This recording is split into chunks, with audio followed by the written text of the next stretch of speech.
अस्सलामु अलैकुम वरहमतुल्लाहि वबरकातुह। जिन्नातों के खाने। इब्न मसूद रज़ियल्लाहु अन्हु रावी हदीस हैं, अल्लाह के नबी जनाब मोहम्मद रसूलुल्लाह सल्लल्लाहु अलैहि वसल्लम ने इरशाद फरमाया, सही मुस्लिम की हदीस है कि मुझे एक जिन बुलाकर ले गया। फिर मैं उसकी कौम के पास पहुंचा तो मैंने उन्हें कुरान पढ़कर सुनाया।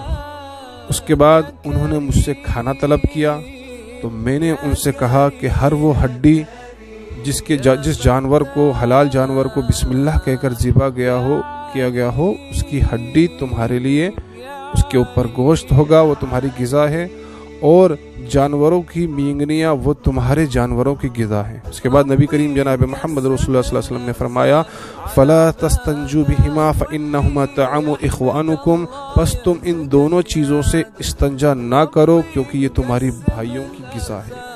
तो यहाँ से हमें एक ये बात पता चली है कि हड्डी के ऊपर जिन्नात की ग़िज़ा होती है जो हलाल होती है, हलाल जानवर की होती है। इसी तरह जो है जानवरों की मींगनियाँ उनके जानवरों की ग़िज़ा होती है। इसके बरअक्स हराम जानवरों की हड्डी पर और बिना बिस्मिल्लाह किए गए जानवर पर और गैरुल्लाह के नाम पर ज़िबा किए गए जानवर पर ये शैतानों की ग़िज़ा होती है, शैतान जिन्नातों की इस पर ग़िज़ा होती है। ठीक है।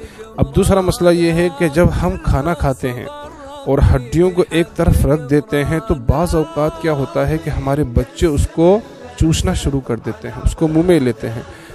इससे हमें बचना चाहिए। क्योंकि जब हमारे हाथ में वो हड्डी है और हम खा रहे हैं तो हम हाथों हाथ बच्चे को अगर देना चाहें तो दे सकते हैं।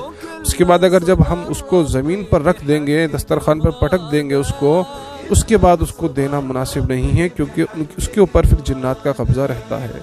इसलिए बाज़ औक़ात बच्चों को ऐसे मामलात हो जाते हैं कि बच्चों का रोना बंद नहीं होता, बच्चे दूध पीना छोड़ देते हैं और कई परेशानियों के अंदर मुब्तला हो जाते हैं। तो हम इस पर एहतियात करें कि जब हम खाना खाएं और हड्डी हमारे हाथ में हो तो हम हड्डी अगर बच्चों को देना चाहें तो तुरंत उसको हाथ में ही दे दें, उसको रखने के बाद फिर बच्चा ना उठाएं।